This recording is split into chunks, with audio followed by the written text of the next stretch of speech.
And these 5 easy steps will be able to fill that knob void in your heart, and you'll be able to make any knob of any size to fit the tool that's in need.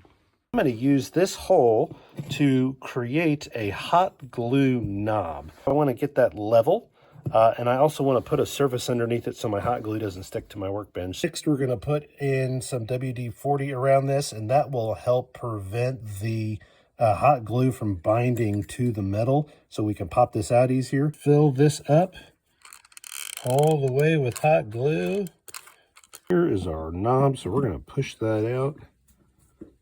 And again, that WD-40 helps it slide out. The next step is to take this rough piece and throw it around on the table. And then once we're done with that, we're going to take an X-Acto knife and clean that up.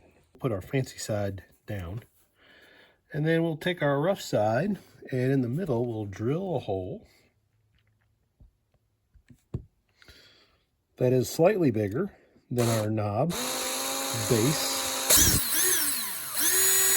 And then we're going to fill that up with hot glue and stick it onto that nub. Now that we've let that hot glue cool, we can take it back off. The hot glue is not enough to hold the piece on there, but what it did is it made a perfect form fit of the nub. So now we can add our actual adhesive, which is super glue, and then we'll put that on our nub.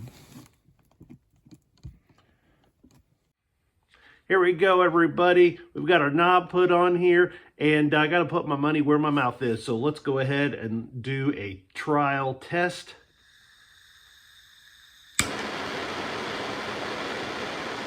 Now, it's one thing to get the flame running. It's another thing to make sure we can turn it off. Voila.